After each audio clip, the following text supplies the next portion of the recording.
आसमान से तीव्र गति से नीचे आने वाला चील कोई और नहीं बल्कि लंका राज्य का होनहार गुप्तचर अन्वेषी ही था।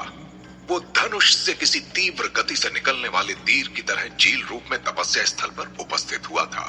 उसने अपना वास्तविक रूप धारण करने के उपरांत रावण से कहा, महाराज लंकेश्वर की जय हो। आपके आदेशानुसार आपके लिए कुछ ही क्षणों में यहाँ रथ उपस्थित होने जा रहा है महाराज। रावण का ध्यान कहीं और लग चुका था। वो मौन गहरे मनन की अवस्था में पहुंच गया था। उसने विष निकालने वाली कन्या के आंचल के टुकड़े को अपने हाथ में पकड़ रखा था और मन ही मन संवाद कर रहा था, हे देवी, आज आपने मेरे लिए जो कुछ किया है उसके लिए मैं सदैव आपका ऋणी रहूंगा। मेरे जीवन में दो स्त्रियां, मेरी माता और बहन शूर्पणखा के लिए विशिष्ट स्थान है। उनके लिए सदैव मेरे मन में सम्मान का भाव रहा है, परंतु आज आपने जो मेरे लिए किया वो जानने के बाद मेरे मन में एक तीसरी स्त्री के रूप में आपने जगह बना ली है। आपके लिए भी मेरा मन स्नेह और सम्मान से भर गया है। आपसे मेरा कोई परिचय तो नहीं, परंतु मैं इतना अवश्य जान पाया हूँ कि मेरी भाग्य रेखा में अवश्य ही आपका कोई स्थान रहा होगा। तभी इस विकट परिस्थिति में जब मेरे आसपास कोई नहीं था, तब आप यहाँ उपस्थित होकर मेरे प्राणों की रक्षा कर रही थी। रावण जो स्वयं से मौन संवाद कर रहा था, अचानक उसका ध्यान अन्वेषी की आवाज से भंग हुआ और उसने गुप्तचर से कहा, ठीक है, ये जानकर अति प्रसन्नता हुई कि तुमने एक भी क्षण गंवाए बिना लंका राजभवन में जाकर मेरे और कंटक के लिए रथ की व्यवस्था की। अभी रावण और अन्वेषी वार्तालाप कर रहे थे कि शाही सेना के प्रशिक्षित अंगरक्षकों की टुकड़ी के साथ रथ तपस्या स्थल पर आ पहुंचा। रावण और कंटक रथ पर सवार होकर राजमहल की ओर प्रस्थान कर गए। रात्रि का पहर आरंभ हो चुका था। जंगल में चारों ओर सन्नाटा छाया हुआ था।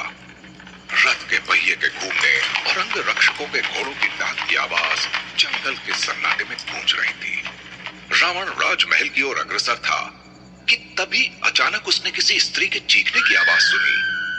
हैरान होकर रावण ने कंटक से पूछा, तुमने कुछ सुना? कंटक ने कहा, जी महाराज, किसी स्त्री की बचाओ बचाओ की आवाज मेरे कानों में पड़ी। रावण ने रथ को रोकने का आदेश दिया और रथ से उतरकर स्वयं अंधेरे जंगल के रास्तों पर स्त्री की आवाज का पीछा करते हुए जाने लगा।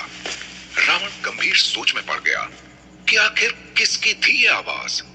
इस आवाज का पीछा करते हुए रावण जंगल में और अंदर जाने लगा। अपने रथ से रावण उतर चुका था।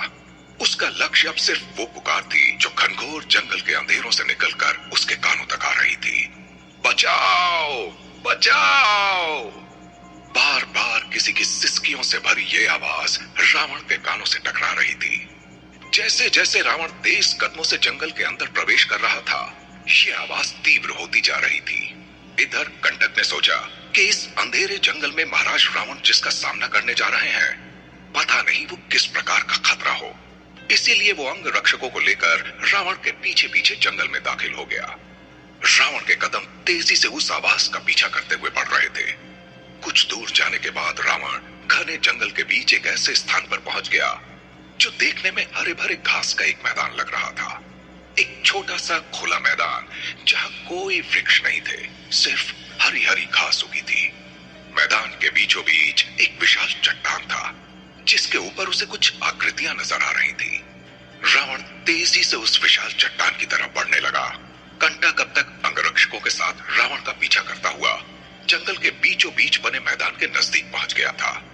उसने ये सोचा कि कहीं रावण उसे और अंगरक्षकों को देखकर क्रोधित न हो जाए, इसलिए उसने सभी अंगरक्षकों को वृक्षों के पीछे छिपने का आदेश दिया। उसने कहा, तुम सब एक वृक्ष के पीछे ऐसे छुप जाओ जिससे कि महाराज को कोई नजर ना आए।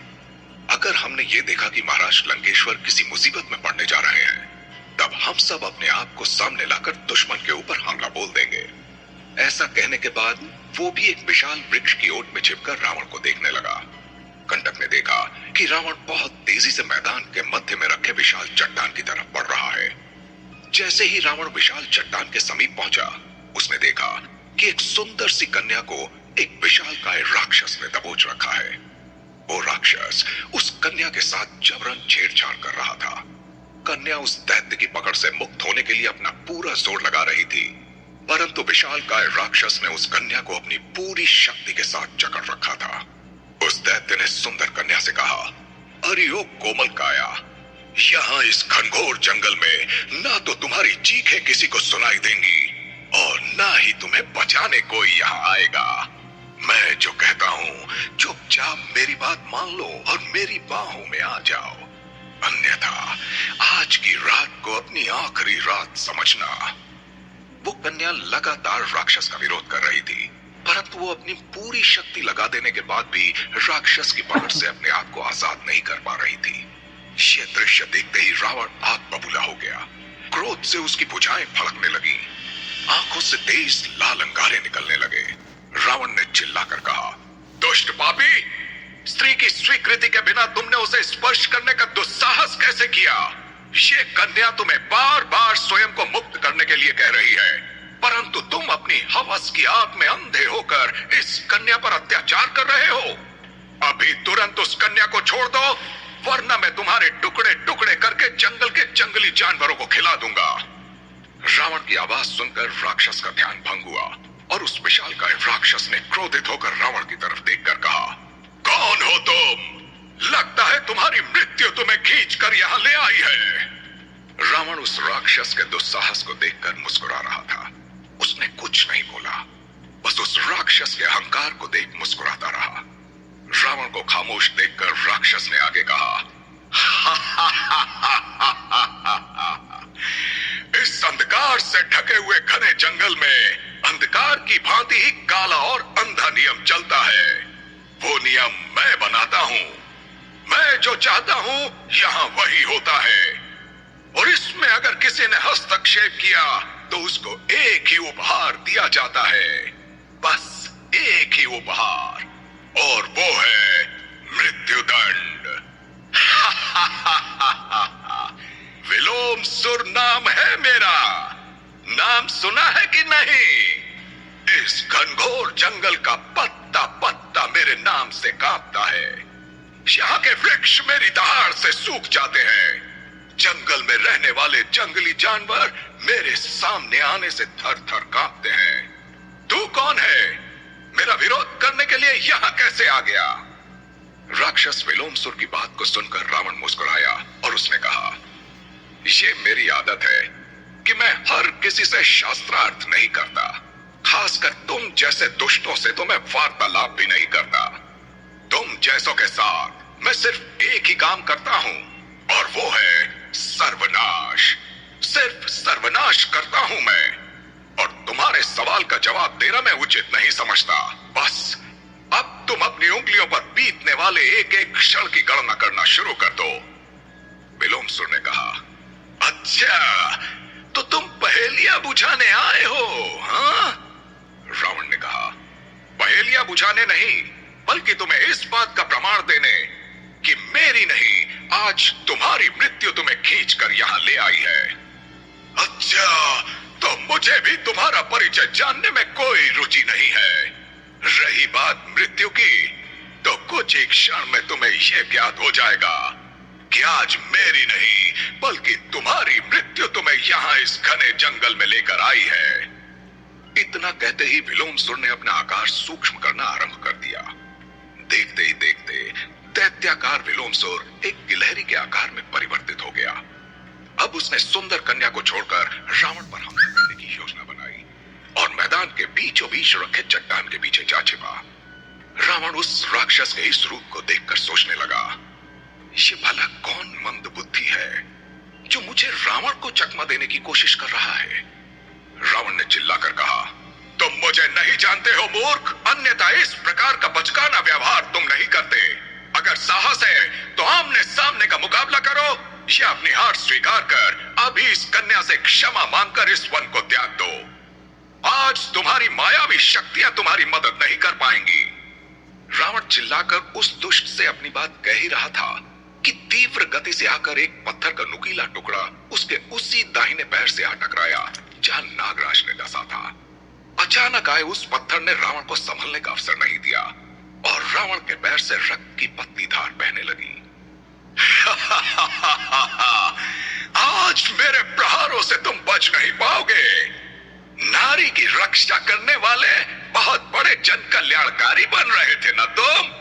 आज आज तुम्हें पता चलेगा कि क्या होता है किसी के कार्य में विघ्न डालने का परिणाम।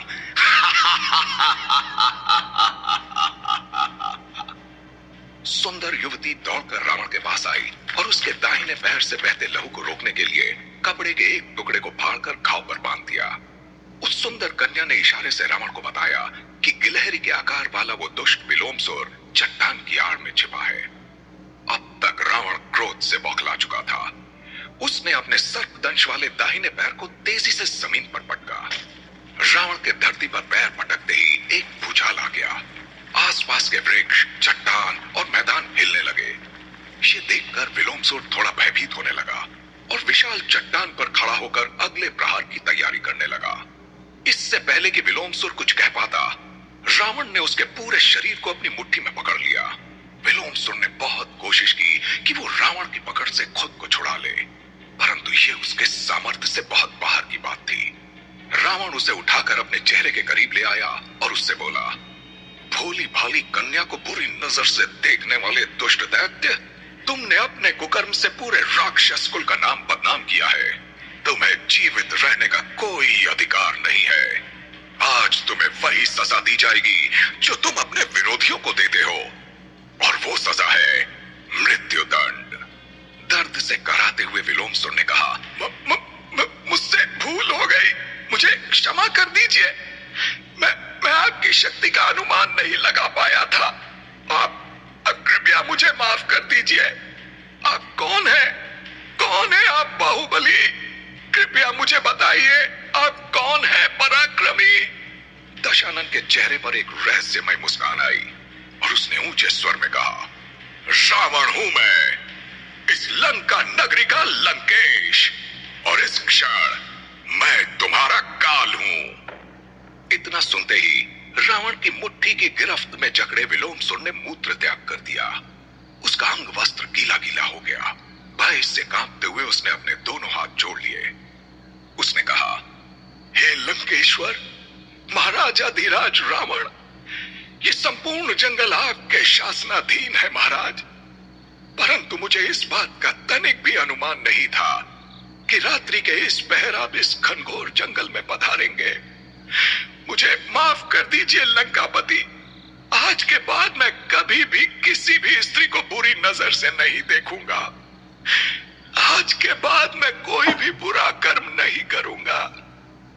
मुझे माफ कर दीजिए लंकेश, मुझे माफ कर दीजिए। रावण की आंखें बड़ी हो गई। उन आंखों से लाल लाल अंगारे फूटने लगे। चेहरे की मांसपेशियों में थिरकन होने लगी। चेहरे पर एक असाधारण सी भंगिमा तैरने लगी। वो ठहाके मारकर हंसने लगा। दुष्ट विलोमसुर, जिसका नाम ही विलोम है, उससे ये आशा कैसे की जा सकती है कि वो अपने जीवन में कोई भी कार्य सीधे सीधे मार्ग पर चलकर करेगा। तुम क्षमा प्राप्ति के योग्य ही नहीं हो। तुम्हें तुम्हारे कुकर्मों की सजा जरूर मिलेगी। रावण की बातों से उसकी मंशा साफ झलक रही थी। विलोमसुर को यह आभास हो चुका था कि उसके पास अब चंद सांसें ही बची हैं। उसने रावण से ललकारते हुए कहा, आप कैसे लंकेश हैं जो किसी की क्षमा याचना और जीवन दान के लिए गिड़गिड़ाहट को अनदेखा कर उसे मृत्युदंड देने पर आमादा है? रावण ने बस इतना ही कहा, ऐसा ही हूं, मैं रावण हूं। एक क्षण भी गंवाए बिना अब रावण अपनी मुट्ठी की पकड़ को और जोर से कसने लगा। देखते ही देखते विलोमसुर के शरीर को रावण ने अपनी मुट्ठी में जकड़कर ऐसे पीसा जैसे कोई कुम्हार बर्तन बनाने से पहले मिट्टी को रौंदता है। रावण ने देखा कि उसकी मुट्ठी इतनी अधिक कस चुकी थी कि उससे रेत के कण का भी फिसलना असंभव था। वहां खड़े कंटक और सभी अंग रक्षक आपस में बातें करने लगे। क्या विलोमसुर ने लंकेश की बंद मुट्ठी में दम तोड़ दिया होगा, या वो पुनः कोई मायावी रूप धारण करके महाराज रावण पर हमला बोल देगा?